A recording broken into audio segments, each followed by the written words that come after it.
मैं ਤੁਹਾਡੇ ਸਾਹਮਣੇ ਨਿੱਕਾ ਮੈਂ ਦੋ ਬੱਚਿਆਂ ਦਾ ਸ਼ੁਗਰ ਜਿਹਾ ਬਿਆਨ ਕਰਨ ਲੱਗਾ ਤੇ ਗੱਲ ਉਹ ਹੀ ਹੈ ਕਿ ਮਤਲਬ ਦੇਖੋ ਮੈਂ ਡਾਡਾ ਤੇ ਡਾਡਾ ਜਿਹੜਾ ਕੋਈ ਨਹੀਂ ਅੱਲਾ ਦੇ ਤਾਂ ਜਾਂਦਾ ਕਿਸੇ ਵੇਲੇ ਕੋਈ ਤੇ ਕਿਸੇ ਵੇਲੇ ਕੋਈ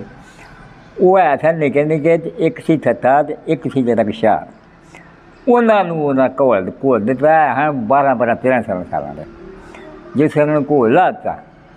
ਤੇ ਉਹਦਾ ਹੈ ਥੱਥਾ ਉਹ ਢਹਿ ਗਿਆ ਤੇ ਦੂਜੇ ਨੇ ਢਾਹ ਛੱਡਿਆ ਉਹ ਜਿਸ ਵੇਲੇ ਢਾੜਿਆ ਨਾ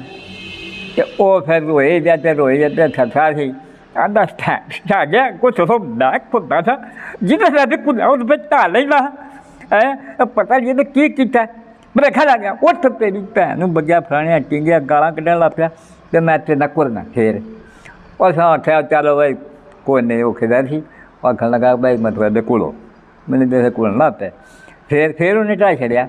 ਫਿਰ ਰੋਏ ਮੈਨੂੰ ਫਸ ਹੋ ਗਿਆ ਜਦੋਂ ਮੈਂ ਘੁਲਦਾ ਜਦੋਂ ਵੀ ਘੁਲਦਾ ਹੈ ਤੇ ਇਹਨੇ ਕੀ ਸਟਾਰਟ ਹੋਇਆ ਉਹ ਮਤਲਬ ਅਸਾਂ ਬੜੀ ਮੁਸ਼ਕਿਲ ਉਹਦੀ ਜਾਨ ਚਲਾਈ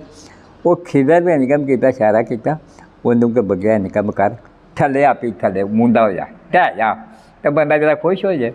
ਉਹ ਜਦੋਂ ਜਾਣ ਕੇ ਥੱਲੇ ਬੱਗਾ ਢਹਿਣ ਲੱਗਾ ਨਾ ਤੇ ਉਹਨੇ ਪਤਾ ਕੀਤਾ ਉੱਤੋਂ ਵਾਲੇ ਚਲੇ ਠਹਿ ਰਿਸ਼ਾ ਜਾ ਇਹ ਜਾਣ ਕੇ ਕਿਉਂ ਕਹਿੰਦਾ ਦੇਖੋ ਜੋ ਟਾਟਾ ਕਹਿੰਦਾ ਬੱਤਾ ਹਾਂ ਜਾਣ ਕੇ ਉਹ ਗੱਲ ਫਿਰ ਉੱਥੇ ਹੀ ਹੈ ਕਿ ਜਿਹੜਾ ਆਖੇ ਨਾ ਕਿ ਮੈਂ ਸ਼ਹਾਰਾ ਤਾਂ ਮੈਂ ਵਾਧਾ ਤੇ ਉਹ ਗੱਲ ਕੋਈ ਨਹੀਂ ਅੱਲਾਹ ਤਾਲਾ ਦਾ ਜਿਹਨੂੰ ਇੱਜ਼ਤ ਦੇਵੇ ਅਸੀਂ ਦੁਨੀਆ 'ਚ ਰੌਲੇ ਪੈ ਗਿਆ ਕਿ ਮੈਂ ਹੀ ਅੱਗੇ ਲੰਘਾ ਇੰਝ ਨਹੀਂ ਕੰਮ ਚੱਲੇ ਅੱਲਾਹ ਤਾਲਾ ਦਾ ਜਿਹਨੂੰ ਇੱਜ਼ਤ ਦੇਵੇ ਉਹ ਬਸ ਕੰਮ ਚੱਲ ਜਾਂਦਾ ਠੀਕ ਹੋ ਗਿਆ।